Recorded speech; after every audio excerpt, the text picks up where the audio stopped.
Before we get into the actual techniques and strategies of B2B and B2C lead generation, I would like to take the opportunity in this module to explain probability theory and regression to the mean. And you might be wondering, Deepak, why are you talking about mathematics, probability, and statistics in a course about lead generation? And I will tell you why. It's very important that we understand this basic concept when it comes to lead generation because a lot of digital marketers struggle with the uncertainty that comes along with lead generation. So, if you are running an ad campaign and if you are generating leads on your website, you will find out that there is a lot of inconsistency in it. Sometimes you will get a lot of leads, sometimes the leads will go down. Sometimes your landing page conversion rate will be high, sometimes the landing page conversion rate will be low. The cost per lead also keeps wavering. And what will happen is that the amount of leads that convert into paying customers also will keep wavering. And this drives a lot of people mad. Sometimes you start a Facebook campaign and suddenly the lead cost is very high and you start getting a lot of stress because you can't afford that level of cost per lead, and you immediately switch off the campaign before it stabilizes. And then sometimes what happens is that you start the campaign, the lead cost is very low, you start getting excited, and suddenly the lead cost increases within a day or two, and then you start worrying about it. So this uncertainty is going to be there. This up and down is going to be there when you are generating leads for your business.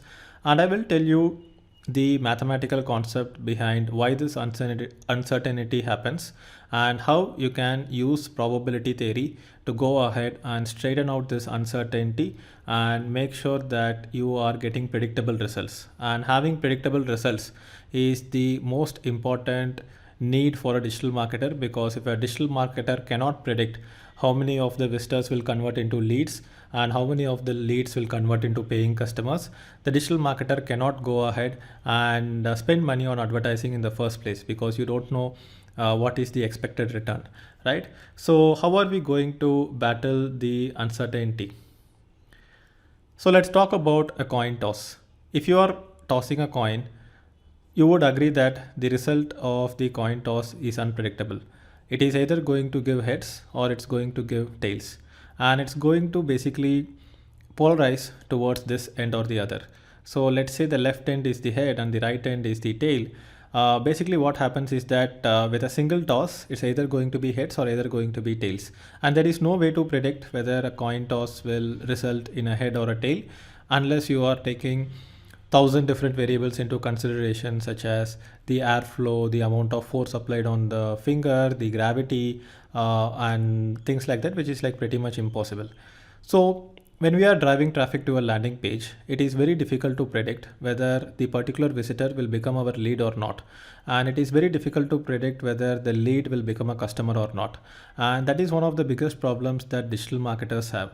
But coming back to the coin toss example, do you think there is a way to predict what is the result of the coin toss? If you think about it, you would say no. But as a digital marketer, I would say yes, there is a way to predict whether the coin toss will give heads or tails. A random event is predictable over a large number of tries. So imagine that you are tossing the coin for 10 times instead of one time. The probability that at least one time you will get hits or at least two times you will get hits definitely goes higher. You cannot say for sure 100%, but the chances of tossing the coin 10 times, and because you are tossing it 10 times, the chances of either having 10 times heads or 10 times tails is very, very less. What will happen is that you will start having at least a little bit of heads or at least a little bit of tails, and here you are bringing in some level of predictability. Imagine that you are tossing the coin 100 times. You can be pretty sure that at least 30 or 40 times it will be either heads or tails. And if you observe, what I am trying to tell here is that over a large number of tries, the overall result kind of comes towards the mean. And the mean here is 50-50, 50% heads and 50% tails.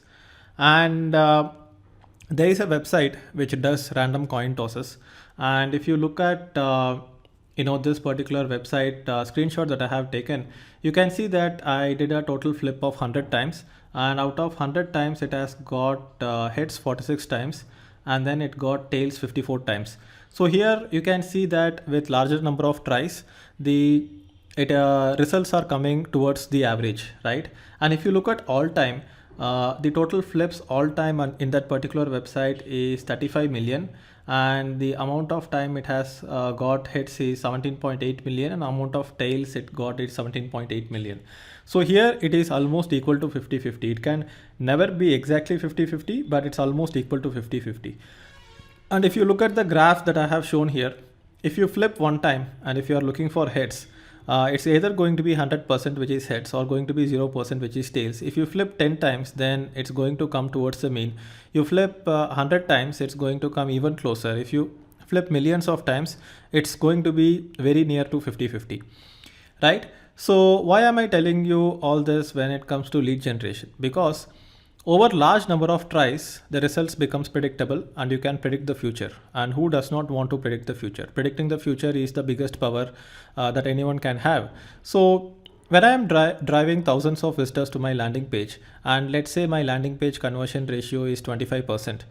If I am driving 1,000 visitors to the landing page, and if I am able to convert, let's say 250 of those visitors into leads, then I can be pretty sure that as long as the traffic source remains the same, if I am driving another 1,000 visitors to the same landing page, I will be able to generate 250 leads. If I am generating 10 visitors to the landing page, and if the landing page conversion ratio expected is 25%, we cannot say that 2 to 3 people will always opt in. If you drive 10 visitors to the landing page, sometimes you will get 5 opt-ins, but that does not mean that you can take 50% as the conversion ratio of the landing page, because the sampling size is too small. If you drive another 10 visitors to the landing page, sometimes you will just get one lead, or sometimes you will not get any leads. And that is because there are too many variables involved, and with such a small sampling size, the results will not be predictable. So if you drive a lot of traffic to the landing page, then the landing page conversion ratio will become consistent. So you will be able to have some consistency with the amount of traffic driven to the landing page to the amount of leads generated on the landing page. And then you will have some consistency in the amount of leads that you generate and how many of those leads are converting into customers. So once you are able to do some math around it, then you have digital marketing superpower. You will be able to predict, okay, if I drive 1,000 visitors to this landing page today by spending, let's say, 1 rupee per click, which is 1,000 rupees, then I will be getting 2 customers who will buy my product for 1,000 rupees each, and I will get back 2,000 rupees. But this might have a sales cycle. This might have a 1 week sales cycle, let's say. So somebody is opting in today, and after 1 week, they are buying your product. So you cannot wait 1 week or 2 weeks or whatever the sales cycle is to keep seeing that whether this person is buying and then drive traffic to your landing page. You need to continuously keep driving traffic to your landing page with the hope and with the clarity that yes, they will definitely convert it to customers, because you know your numbers, because with large numbers the results are always consistent. And nature also uses law of large numbers all the time. And if you look at a single couple, and if this couple is trying to have a baby, the baby might be a boy or a girl. And if they are having another baby, it does not mean that if the first baby is boy, the second baby is going to be a girl, because there are just too many variables involved. And we all know people who have like 5 boys or 5 girls and they have never had the baby in the other gender. But nature has to make sure that there is an equal distribution of males and females among mammals, among humans, so that there is going to be a high chance of reproduction and propagating the species. If what if 70% end up as males and only 30% are females, or what if 70% end up as females and only 30% are males? It will be a huge problem, right? So nature wants to make sure that there is an equal distribution. So within a small sampling size, which is within a family, you will not be able to predict whether it's going to be a boy or a girl. But over a large number, you will be able to see that over the population, there is an equal distribution of men and women, as long as humans don't tamper with that number, trying to switch the preference towards a particular gender. As long as humans don't tamper with it, it's going to be equal. And here, just like if you toss a coin millions of times, 50% will result in heads and 50% will result in tails. Here, the large number is the sperms. There are going to be 50% of the sperms with X chromosome, and then there are going to be 50% of the sperms with Y chromosome, and then you have one egg. and you will either end up getting a boy or you will either end up getting a girl depending on what the chromosome match is happening. And here the large number, just like flipping the coin millions of times, the large number here is that you have millions of sperms on one side and there is an equal distribution. So that is how nature makes sure that there is a equal distribution with a random event. But you know that within a small sampling size it's very difficult to get the number right. But if you try to increase the sampling size, imagine that within a family you cannot predict. With 3 kids or 5 kids, you cannot predict whether it's going to be a boy or a girl. But imagine that you are taking into consideration all the relatives, and if you are taking, let's say, 100 couples into consideration. If you take 100 couples into consideration, maybe you will have something like 45% girls and 55% boys, or something like 40% boys and 60% girls. It will kind of try to go towards the mean. And when you take the entire population, then it's going to be very close to 50-50, right? So nature is using it, might as well be used by digital marketers as well. So over a large sampling size, the results will always tend to go towards the mean, and this is how the graph will waver. It will go up, it will go down, it will go up, it will go down. And I will show you examples of actual campaigns that I have run where the probability theory can apply. So when you look at the actual campaigns I have run, and this is a screenshot from my Google Ads statistics, and here you can see the click conversion rate of the landing page, which right now is 30.44%, which is a little bit on the lower side. With on a particular day, you see the click conversion rate is less, and the next day the click conversion rate goes up, and next day it comes down, next day it goes up, next day it comes down, and next day it comes down even more, and then it goes up. And to compensate for the conversion that went down, it goes like even up towards the end, right? So over a large number, this will become consistent, right? So right now I am generating around 2000 clicks a day to my landing page, and it wavers a little bit. But imagine that if I drive 10,000 visitors a day to my landing page, this line will not be this wavy. It will become more consistent. But imagine if I am driving only 100 visitors a day to my site, then the line will become even more up and down, right? It will be very inconsistent day in and day out because the numbers are not big enough. So here you can see that this is a Facebook ad campaign that I started running, and as soon as I started running the ad campaign, I generated 32 leads, and I looked at the cost per lead, which is 34 cents. So suddenly it was high, and then I let it run for a while more. 48 leads, 25 cents. Then I let it run for a while more. 75 leads, 19 cents. So what happens here is that with large numbers, the cost per result kind of starts averaging out. And right now I have generated thousands of leads with this campaign, and the cost per result is 16 cents, and it has stabilized at 16 cents. It doesn't go lower than that. It doesn't go higher than that. So as long as the ad frequency does not go up, this is going to remain consistent with a particular audience set, which is a target audience, right? So this actual campaign running in Facebook ads, I have a separate video for it in this particular course. But also if you want to learn in depth when it comes to lead generation with Facebook ads, you might want to check out my Facebook ads mastery course. So here you can see this is the leads that I have generated with Google Ads, and here you can see today is 843 leads at 10 rupees per lead. Yesterday is 1145 leads at 11 rupees per lead. This month is 11 rupees. Last month is 10 rupees. So you can see that the lead cost is pretty much remaining consistent across these days, and it is remaining consistent because of law of large numbers. And here you can see this is my landing page conversion ratio for learndigitalmarketing.com. I have driven 1.1 million visitors to this particular landing page, and here you can see I have generated 401,000 conversions at a conversion rate of 35.35%.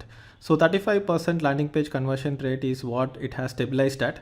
And when you look at this graph, initially you can see that the graph is wavering a little bit. It's going up a lot and then it's going down. It's going up, it's going down. But over a long time, it's kind of starts stabilizing with a particular source of traffic, right? So that is how law of large numbers works, and that is how your results will stabilize over time. And this is very important to learn about when you are doing lead generation, because the cost per lead, the conversion ratio of the landing page, and the conversion ratio from leads to customers is going to be very important when it comes to the entire process of lead generation. And without having consistency in it, you will not be able to scale your campaigns. And if you are afraid that, hey, the lead cost is always unstable, then you might lose your peace of mind. You will not be able to scale the campaigns. But trust me, if you scale the campaigns, then the numbers will start stabilizing.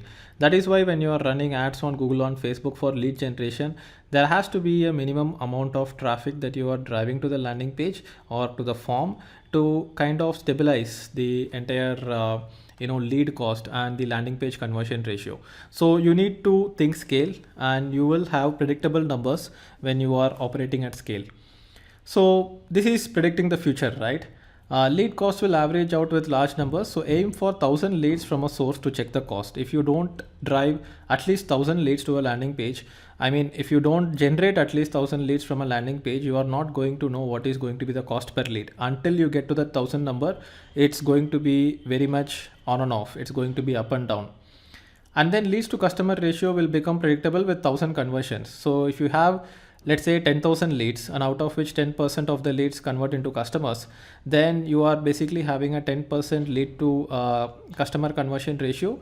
And when you have that 10%, then the next 10,000 visitors 10,000 leads that you generate will also give you 1,000 conversions. So the leads to customer ratio will become predictable with 1,000 conversions. And do not get emotional with lead generation. Do not do emotional estimation. If the lead cost is too low initially, don't celebrate yet. If the lead cost is too high, don't panic. Be logical, like a wealthy stock investor. And if you are logical, then you are going to be having a very predictable lead generation campaign. So that's about it for this video on probability theory and statistics. And in the next video, we will have a look at B2B lead generation. And I will see you in the next video right now.